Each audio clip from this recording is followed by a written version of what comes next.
इंतजार की घड़ी खत्म हुई है और फाइनली हमारे CUET UG के फॉर्म्स आ गए हैं। Welcome to Unimonks. इंतजार की घड़ी खत्म हुई है और फाइनली हमारे CUET UG के फॉर्म्स आ गए हैं। लाइव है हमारी इस साइट पे जो कि है exams.nta.ac.in। आपको पुरानी साइट से कंफ्यूज नहीं होना है और आप अब मेरे साथ स्टेप बाय स्टेप प्रोसेस देखेंगे हमारे इस रजिस्ट्रेशन फॉर्म फिलिंग का। तो चलिए स्टार्ट करते हैं। तो चलिए अब स्टार्ट करते हैं आपका फॉर्म फिलिंग प्रोसेस। जैसे कि आपको अभी स्क्रीन पर दिख रहा होगा गूगल के ऊपर, अगर आपको नई वाली साइट नहीं भी पता है तब भी अगर आप सिंपली NTA CUET या CUET UG फॉर्म्स डालेंगे 2024 के लिए तो आप ये एक पेज खुलेगा आपके लिए। और जब आप इस पेज पर यहाँ ये दी गई साइट पे क्लिक करेंगे तो आपको सीधा रीडायरेक्ट कर दिया जाएगा आपके फॉर्म फिलिंग का जो पेज है उसके तरफ। मेरे कहने का मतलब है ये जो नई साइट दिख रही है आपको exams.nta.ac.in, ये नई साइट है। जो आपकी पुराने वाली थी www.samarth.ac.in, उसकी जगह ये नई साइट इंट्रोड्यूस करी गई है। बट ये नहीं पता होने के बावजूद भी आप CUET UG सिंपली टाइप करके यहाँ पर आ सकते हैं। ये पेज आपके लिए ओपन होगा। वहां पर आपके लिए IB जो नया आपके लिए इंफॉर्मेशन बुलेटिन प्रोवाइड करा गया है NTA की तरफ से, उसमें आप एग्जाम सिटीज, आपका जो एग्जाम होने वाला है उसका ड्यूरेशन, सब्जेक्ट्स, सब कुछ आपको इसमें इंफॉर्मेशन दिया जाएगा। और अगर आपको ये चीज नहीं समझ आ रही है तो आप हमारा चैनल विजिट कर सकते हैं, वहां पर इंफॉर्मेशन बुलेटिन डिटेल में डिस्कस किया गया है। उसके बाद आपका इंपॉर्टेंट डाउनलोड्स, यूनिवर्सिटीज के बारे में भी आपको इंफॉर्मेशन प्रोवाइड करी गई है।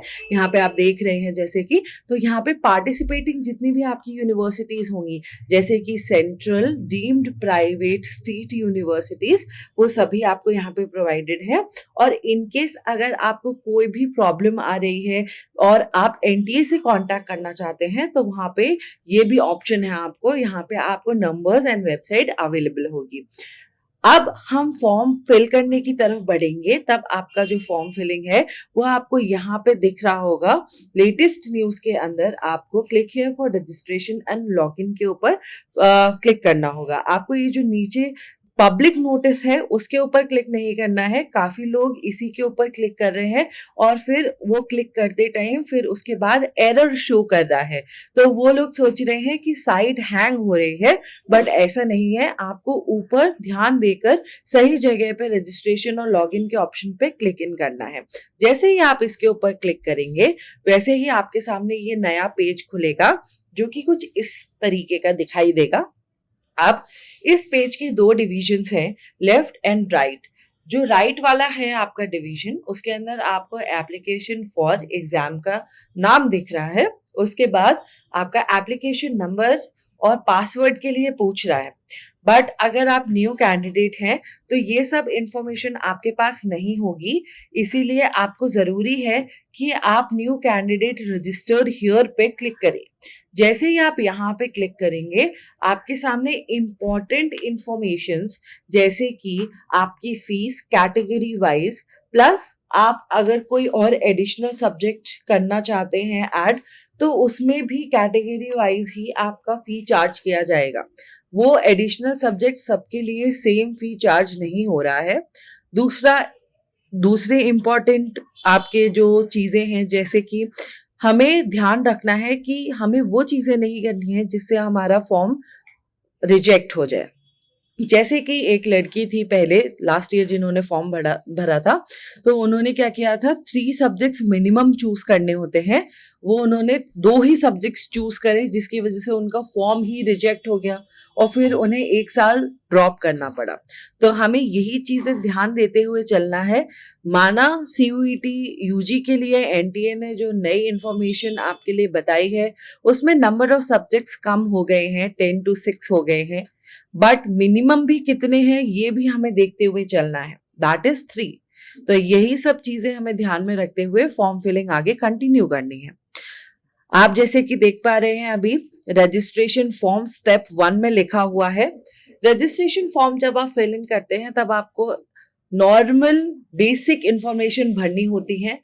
जैसे कि फर्स्ट स्टेप जो रजिस्ट्रेशन फॉर्म है उसके अंदर आपको बेसिक इंफॉर्मेशंस भरनी होती हैं, जैसे कि नाम, आपके फादर और मदर का नाम, आपका डेट ऑफ बर्थ, आपका परमानेंट और अभी करंट जो एड्रेस है उसकी डिटेल्स, आपका ईमेल आईडी, और आप जो आइडेंटिफिकेशन टाइप यूज कर रहे हैं जब आप एग्जाम में जाएंगे, तो आपका एक फोटो आइडेंटिटी कार्ड होना चाहिए। वैसे उन सब चीजों की जो इंफॉर्मेशन, आइडेंटिफिकेशन नंबर्स हैं, वो सब आपको रजिस्ट्रेशन के बेसिक उसमें फिल इन करने होते हैं। जब आप रजिस्ट्रेशन कर लेते हैं, उसी के अंदर आप अपना यूजर नेम और पासवर्ड भी देखते हैं। तभी जो मैंने आपको पहले राइट हैंड साइड पे स्क्रीन शेयर करा था, तब राइट हैंड साइड पे एप्लीकेशन नंबर आ रहा था आपके लिए। तो जब आप रजिस्ट्रेशन कर देंगे, उसके बाद आपको एप्लीकेशन नंबर मिलेगा और आप जो पासवर्ड सेट करेंगे अपने रजिस्ट्रेशन के दौरान, वही पासवर्ड वहां पे भी फिल इन करेंगे। स्टेप 2 एप्लीकेशन फॉर्म है, जिसके अंदर आपको सारे एजुकेशनल डिटेल्स, आपके फादर मदर की भी क्वालिफिकेशन डिटेल्स, इनकम, ये सब भरनी होती हैं।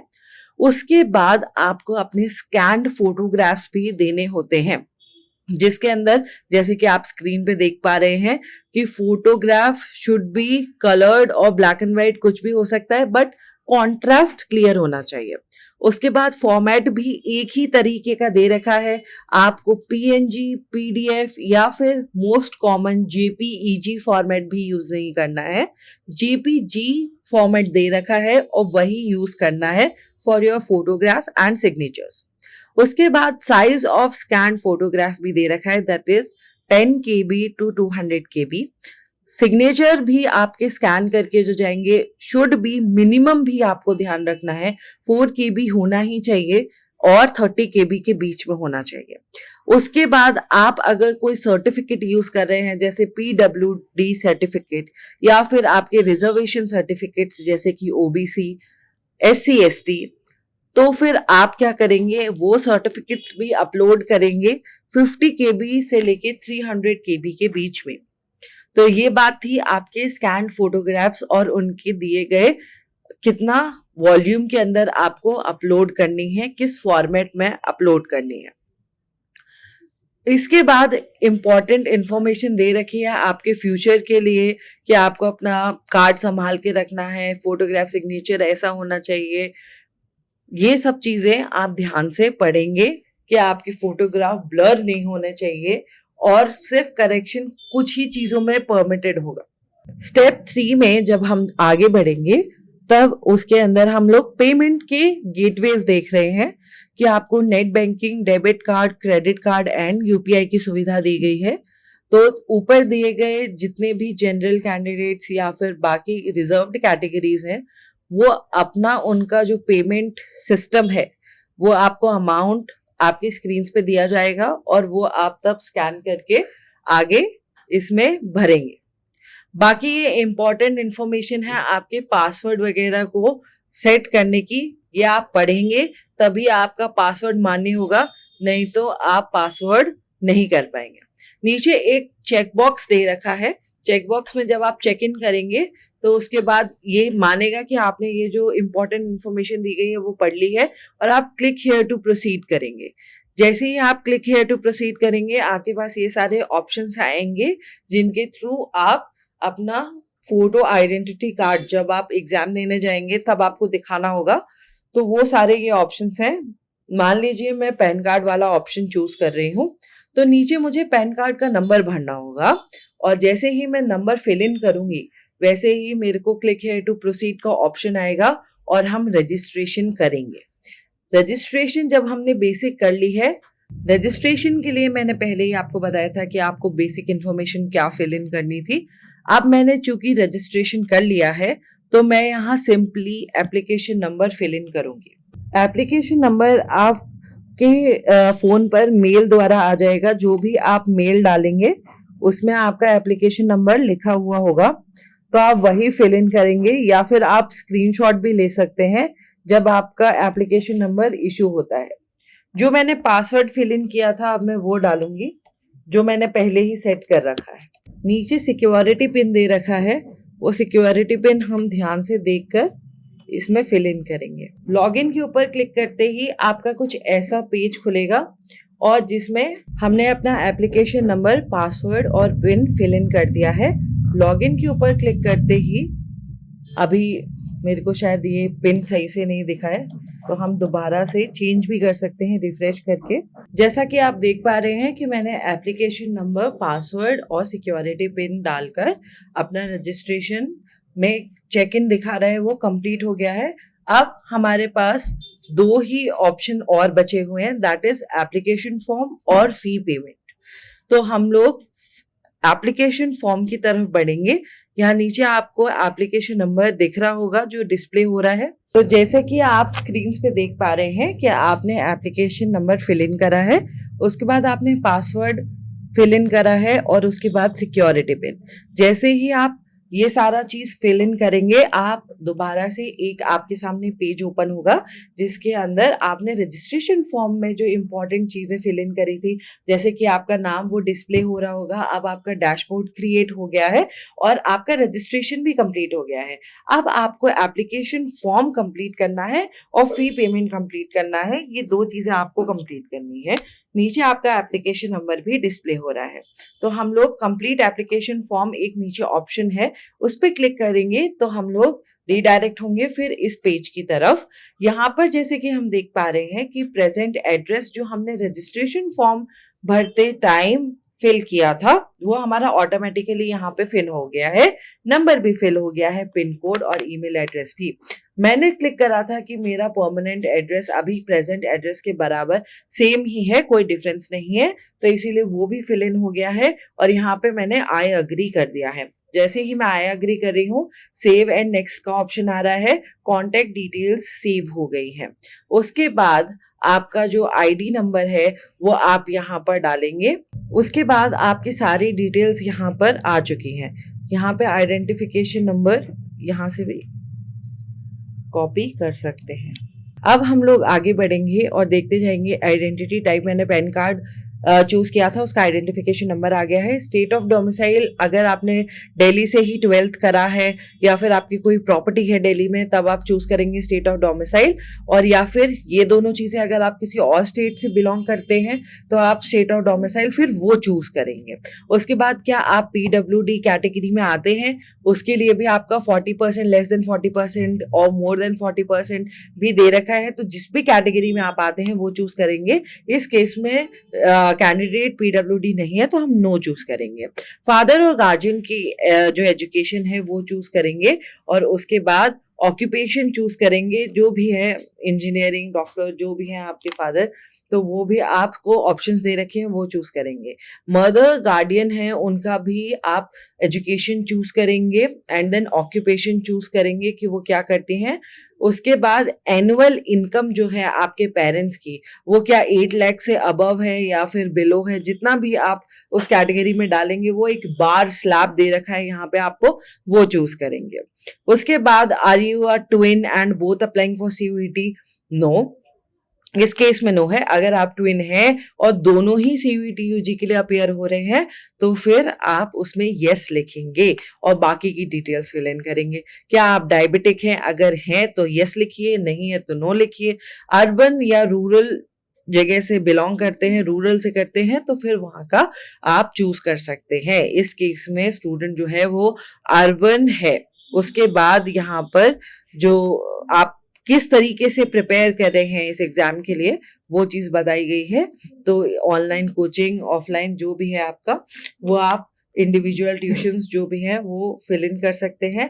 जो आपका मीडियम ऑफ ये एग्जाम जिसमें आप देना चाहते हैं, जैसे कि हम रिपीटेटिवली आपको बता रहे हैं कि आपके पास बहुत सारी आपकी जो लैंग्वेजेस हैं उनका ऑप्शन है, लेकिन इस केस में कैंडिडेट इंग्लिश में पेपर चाहता है, इसीलिए इंग्लिश चूज करा है। और हम चेक इन बॉक्स एक बारी सारी डिटेल्स देखकर चेक इन कर देंगे बॉक्स पे और सेव एंड नेक्स्ट पे चलेंगे।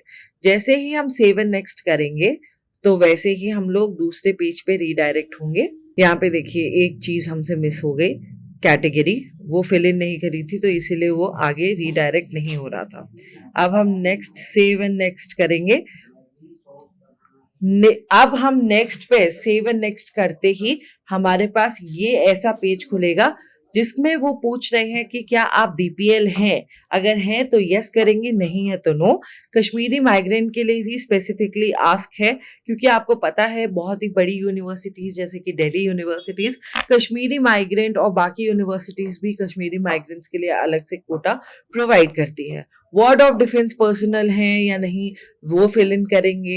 एनसीसी कोटा अगर आपका है, आपने स्कूल में एनसीसी लिया था तो यस फिल इन करेंगे, नहीं था तो नो फिल इन करेंगे। स्पोर्ट्स कोटा भी है, और या फिर आप यूनिवर्सिटी के ही एम्प्लॉय हैं तब भी आपको एक रिजर्वेशन प्रोवाइडेड होता है, और आप वो चीज यस या नो इन्हीं के बेसिस पे करेंगे।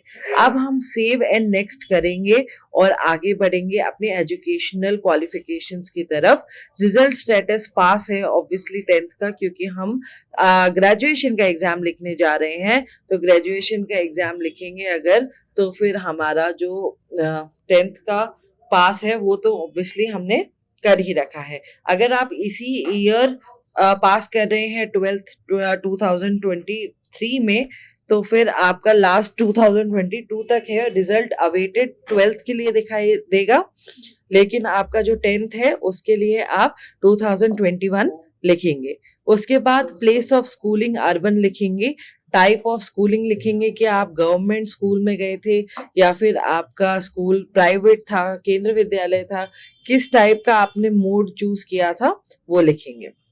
उसके बाद आपका क्वालिफाइंग एग्जामिनेशन कंट्री, क्योंकि सीयूईटी आउट ऑफ इंडिया भी हो रहा है, तो आप इंडिया में दे रहे हैं या आउट ऑफ इंडिया उस हिसाब से भरेंगे। क्वालिफाइंग एग्जामिनेशन स्टेट आपने कहाँ पर मतलब क्वालिफाई किया था 10th, तो वो उस हिसाब की हम लोग इन्फॉर्मेशन सारी 10th से रिलेटेड भर रहे हैं। जरूरी है कि आप 10th का अपना सर्टिफिकेट जो है वो अपने साथ ही रखें। क्वालिफाइंग एग्जामिनेशन डिस्ट्रिक्ट मतलब आपका स्कूल कौन से डिस्ट्रिक्ट में आता है वो लिखेंगे, कि आपका साउथ दिल्ली में आता है या फिर कोई और स्कूल है जो आता है। आपका बोर्ड कौन सा था, आईसीएसई था, सीबीएसई था या कोई और था, आप अपने स्कूल का नाम लिखेंगे। उसके बाद स्कूल और कॉलेज का पिन कोड लिखेंगे। रोल नंबर लिखेंगे, जो 10th का मैंने जैसे कि आपको बोला कि पहले से ही आपके पास रिजल्ट होना चाहिए, तो आप ये लिखेंगे। रिजल्ट मोड आपका कैसा था, सीजीपीए था, परसेंटेज था, वो चूज करेंगे। टोटल मार्क्स चूज करेंगे, ऑब्टेन्ड मार्क्स चूज करेंगे। इसके बाद आप 12th का डिटेल भरेंगे, अपीयरिंग भरेंगे। उसके बाद year of appearing, this is the year of appearing. Place of schooling urban. उसके बाद टाइप ऑफ स्कूल, दोबारा से हम लोग वही चीज, अगर आपका सेम स्कूल है तो स्कूल कॉलेज का name and address, pin code लिखेंगे, रोल नंबर लिखेंगे, आई अग्री पे क्लिक करेंगे। पहले अगर डिटेल सारी देखनी हो दोबारा से तो वो सब देखेंगे, चेक इन करेंगे और सेव एंड नेक्स्ट करेंगे। यहाँ पे एक 1 हमसे मिस हो गया है इसीलिए वो एक्सेप्ट नहीं कर रहा। सेव एंड नेक्स्ट करते ही सेम चीज यहाँ पे हुई है, अब हम करके देखते हैं। ओके, क्वालिफिकेशन डिटेल सेव हो गई है, तो अब हम यूनिवर्सिटी नेम सेव करेंगे कि भाई हम कौन सी यूनिवर्सिटी के लिए टारगेट कर रहे हैं। University of Delhi, university of Delhi, और प्रोग्राम चूज करेंगे कि हम आखिर कौन से प्रोग्राम के लिए अपीयर होना चाहते हैं। जब हमने ये कर लिया है तो ये हमारा बेसिक है। अब हम ऐड करना अगर चाहते हैं तो हम ऐड कर सकते हैं यहाँ से। अगर आप किसी और यूनिवर्सिटी के लिए भी, मान लीजिए बीएचयू के लिए अगर आप अपीयर हो रहे हैं, तो आप ऊपर यहाँ से चूज करेंगे और फिर उसका प्रोग्राम चूज करेंगे। प्रोग्राम आपका होपफुली सेम ही हो, different university same programme, BSc honours, right.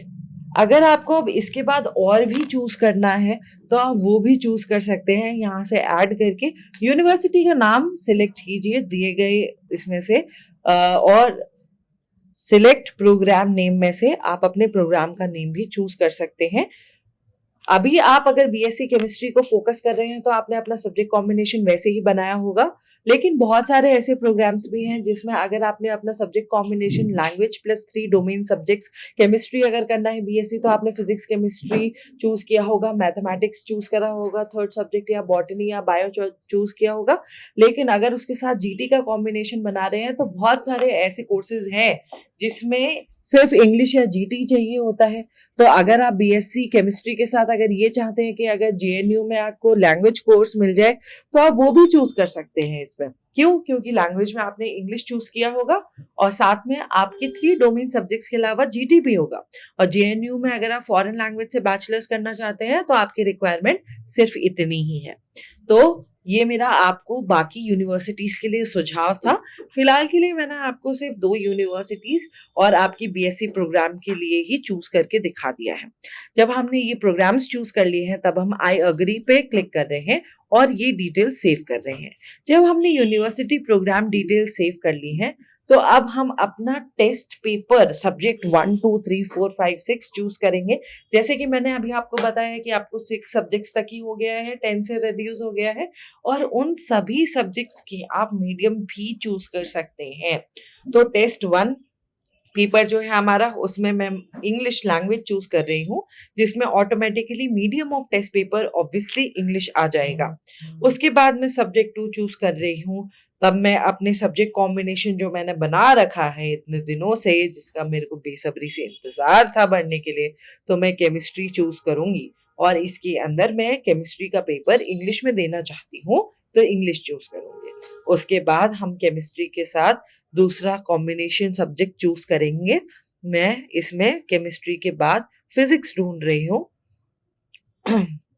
Physics का पेपर भी मैं इंग्लिश में देना चाहती हूँ तो इंग्लिश चूज करेंगे हम इसमें। उसके बाद हम लोग तीसरा एक सब्जेक्ट भी, 3 सब्जेक्ट जैसे कि मैंने आपको पहले ही बताया था कि इम्पॉर्टेंट होते हैं, तो 3 सब्जेक्ट्स मैं मिनिमम चूज करूंगी और इसके साथ मैं कॉम्बिनेशन बनाऊंगी अपना मैथमेटिक्स या बायोलॉजी का। मैंने बायोलॉजी के साथ अपना ये कॉम्बिनेशन बनाया कि मैं फिजिक्स, केमिस्ट्री और बायोलॉजी में अपना पेपर देना चाहती हूँ। इसके बाद मैं अपना मीडियम ऑफ पेपर चूज करूंगी, दैट इज इंग्लिश। इंग्लिश के बाद मैं एक और अपना पेपर चूज करना चाहती हूँ। मैंने 3 डोमेन सब्जेक्ट चूज कर लिए हैं अभी तक और एक लैंग्वेज चूज कर ली है।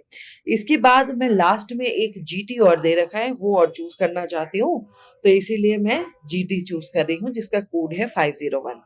अब मैंने अपना बहुत ही सुंदर सा एक सब्जेक्ट कॉम्बिनेशन बना लिया है जिसमें एक लैंग्वेज है, 3 डोमेन है और एक जीटी का पेपर है। अभी हम इसे लोड होने देते हैं और फिर उसके बाद नेक्स्ट स्टेप पे चलेंगे जो कि है एग्जाम सेंटर डिटेल्स। अब हमने अपने पेपर में टेस्ट 5 में जीटी सिलेक्ट कर लिया है तो अब हम इसका भी मीडियम सिलेक्ट कर लेंगे। जैसे ही हमने मीडियम सिलेक्ट कर लिया है तो मैं अभी अपने सारे पेपर्स चेक करूंगी और उसकी मीडियम ऑफ लैंग्वेज चूज करूंगी, देखूंगी कि सभी मेरे मुताबिक हैं या नहीं। उसके बाद आई अग्री पे मैं चेक इन करूंगी, चेक बॉक्स टिक करूंगी। उसके बाद हम सेव एंड नेक्स्ट पे आगे बढ़ेंगे तो हम लोगों को क्या दिखाई दे रहा है next, exam centre and details. This is a very important part of the form application बच्चों।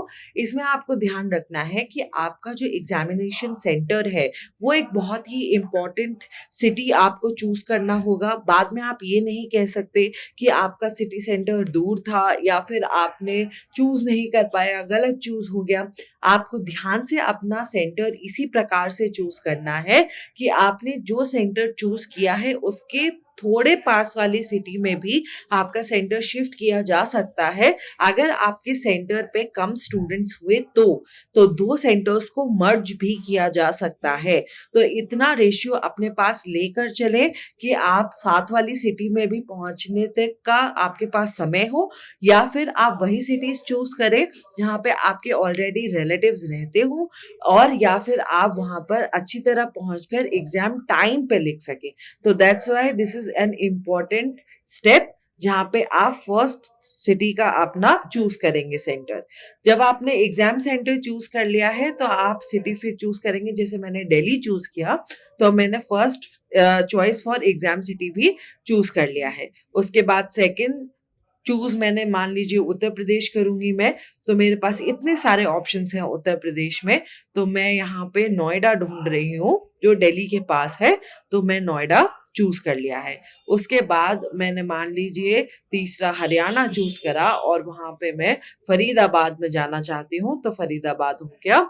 और उसके बाद हरियाणा के अंदर ही चौथी एग्जाम सिटी अगर मेरे को चूज करनी है तो मैं गुरुग्राम चूज कर रही हूँ। जब मैंने ये सारी सिटीज अच्छी तरह एनालाइज करके भर दी है तो मैं दोबारा से आई एग्री का चेक बॉक्स टिक करूंगी और फिर सेव एंड नेक्स्ट करूंगी। जैसे ही मेरी एग्जाम डिटेल्स सेव हो जाएंगी वैसे ही मेरे पास सामने एक इम्पॉर्टेंट विंडो खुल जाता है जिसमें हम फोटोज और सिग्नेचर आपको फिल इन करने होंगे।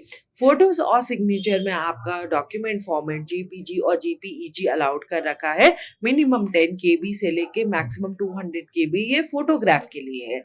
तो फोटोग्राफ जब हम चूज करेंगे तब यहाँ पे चूज फाइल का ऑप्शन दे रखा है, तो हम लोग एक फाइल अपने लिए चूज कर लेंगे कैंडिडेट का जो फाइल है और फिर उसके बाद उसे ओपन करेंगे। जैसे ही हम ओपन करेंगे तो हमारा फोटो लोड हो जाएगा और साइड में आपको अपना फोटो दिखाई देगा जो भी आपने चूज करा है। उसके बाद हम सिग्नेचर पे चलेंगे तो सिग्नेचर्स भी आपके दे रखे हैं यहाँ पे और उसका भी आपको फॉर्मेट दे रखा है कि मिनिमम 3 KB होना चाहिए। कितना होना चाहिए? मिनिमम 3 KB होना चाहिए।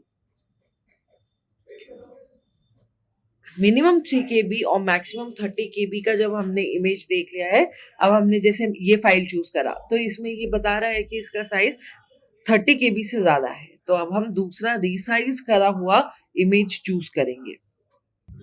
अब जब आपके दोनों डॉक्यूमेंट सक्सेसफुली हो गए हैं अपलोड, जैसा कि आपको स्क्रीन पे दिख रहा होगा, तब हम सेव एंड नेक्स्ट करेंगे। जैसे ही हम सेव एंड नेक्स्ट करेंगे बच्चों, अभी तक आपने जो भी इंफॉर्मेशन फिल इन करी है अपने एप्लीकेशन फॉर्म में वो आपको दिखाई दे रही है। आपकी आईडी दिखाई दे रही है, name, father's name, mother's name, date of birth दिखाई दे रहा है, जेंडर दिखाई दे रहा है, नेशनैलिटी, स्टेट, डोमिसाइल, कैटेगरी दिखाई दे रही है। जो हमने PWD, डायबिटिक और कश्मीरी माइग्रेंट ये सब चीज चूज किया था वो सब दिखाई दे रहा है। एनुअल इनकम दिखाई दे रही है, फादर मदर की एजुकेशन दिखाई दे रही है। ये सब चेक करते हुए हम चलेंगे। Medium of study in qualifying examination भी दिखाई दे रहा है। हमारा एड्रेस दिखाई दे रहा है, वो हम चेक करेंगे। नंबर, ईमेल एड्रेस चेक करेंगे। उसके बाद हम लोग ये NCC कोटा यूनिवर्सिटी के अवार्ड है या नहीं वो सब डिटेल्स चेक करेंगे। उसके बाद इंपॉर्टेंट डिटेल चेक करेंगे कि हमारा 10th का हमने क्वालिफिकेशन जो भी करा है वो हमने सही से भरा है या नहीं, रोल नंबर सही से भरा है या नहीं, मार्क्स सही से भरे हैं या नहीं। उसके बाद मार्क्स जब हमने सही से भर लिए हैं, 12th का भी हम लोग ऐसे ही चेक करेंगे क्योंकि हम अपीयरिंग हैं अभी, तो ईयर ऑफ पासिंग हमारा दिस ईयर होगा, लेकिन हम स्कूल का नाम और हमारे बोर्ड और यूनिवर्सिटी का नाम हमने सही से फिल इन किया है या नहीं, और रोल नंबर्स अभी तक हमें ऑब्वियसली मिल गए हैं क्योंकि हम अभी बोर्ड का एग्जाम लिख रहे हैं। उसके बाद यूनिवर्सिटीज हमने चेक करी है कि हम कितनी यूनिवर्सिटीज में किस कोर्स के लिए अप्लाई कर रहे हैं, उसका सब्जेक्ट नेम हमने देख लिया है ध्यान से। उसके बाद मैंने देखा है जो मैंने सब्जेक्ट कॉम्बिनेशन अपने लिए बनाया है उसमें टेस्ट पेपर 1, 2, 3, 4, 5 मैंने चूज करा है। एक language plus 3 domain subjects plus GT choose करा है। सारे जो मेरे टेस्ट है उसका मीडियम चूज करा है। मीडियम जब हमने चूज कर लिया है उसके बाद हमारे पास चॉइस ऑफ सेंटर आ रहा है, वो हम ध्यान से देखेंगे कि वो सही से मेंशन है या नहीं, और उसके बाद फोटोग्राफ एंड सिग्नेचर आपका आ गया है। तो ये आपका रेडी है फॉर्म, और इसके बाद आपका लास्ट जो वो बचता है वो है आपका पेमेंट। तो हम लोग इससे पहले क्या करेंगे, फाइनल सबमिट करेंगे। क्या करेंगे? फाइनल सबमिट करेंगे।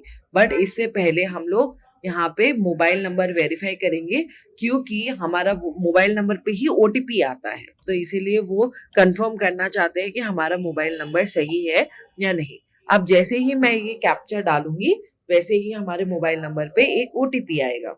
OTP आ गया है, तो अब हम लोग इसके बाद OTP फिल इन करने के बाद हम लोग कैप्चा फिल इन करेंगे 190,361 वेरीफाई OTP। हमारा मोबाइल नंबर वेरीफाई हो गया है, इसका मतलब है कि हमारा नंबर कंप्लीट, अब हमने फॉर्म कंप्लीट कर लिया है और हमने मोबाइल नंबर भी वेरीफाई कर लिया। अब हम नीचे देखेंगे सारे डिटेल्स के सही हैं कि नहीं। सारे डिटेल्स आपने चेक कर लिए, उसके बाद हम सबमिट पे क्लिक करेंगे। जैसे ही हम सबमिट पे क्लिक करेंगे आपको पर्टिकुलर्स बोला जाएगा कि आपका name, mother's name, mobile number, course जो आपने चूज करे हैं, date of birth, gender, email ID, subject, ये सारी चीजें, father's name, address and centre city, ये आप सभी लोगों ने ध्यान से चेक कर लिया है या नहीं फाइनल सबमिशन के पहले। अगर ये सारी चीजें आपने परफेक्टली चेक कर ली हैं तो आप इसके बाद सारे बॉक्सेस चेक इन करके फाइनल सबमिट करेंगे। जैसे ही आप फाइनल सबमिट करेंगे आपका एप्लीकेशन फॉर्म सबमिटेड सक्सेसफुली दिखाएगा और जिस टाइप का आपने अपना सब्जेक्ट कॉम्बिनेशन बनाया है उसी हिसाब से आपके सामने आपके स्क्रीन पर अमाउंट डिस्प्ले होने लगेगा। इस केस में 1800 अमाउंट है, तो आप पे नाउ पे क्लिक करेंगे और पे नाउ के बाद आप गेटवेज चूज कर सकते हैं। जैसे कि हमें पहले भी इंफॉर्मेशन बुलेटिन में बताया था कि हमारे पास online banking, net banking, credit card pay, debit card pay and UPI की सुविधा है, तो उसके थ्रू आप अपना पेमेंट करेंगे और फाइनली आपके पास एक सब फॉर्म निकल के आ जाएगा, एक रिसीट टाइप आ जाएगी जिसमें आपकी बेसिक डिटेल्स होंगी, एप्लीकेशन नंबर होगा और आपका पेड अमाउंट के साथ वो आ जाएगा। उसके बाद आपको सिर्फ अपने एडमिट कार्ड के लिए वेट करना है। तो बच्चों, ये था आपका पूरा एप्लीकेशन भरने का प्रोसेस। अगर आपको वीडियो अच्छी लगी है या डाउट हो तो प्लीज कमेंट सेक्शन में बताइए and I will make sure कि मैं आपके सारे डाउट्स क्लियर करूं और आपकी हेल्प कर सकूं एप्लीकेशन फॉर्म भरने के लिए। अभी अगर आपको वीडियो अच्छी लगी है तो like the video and subscribe to Unimonks for more such content.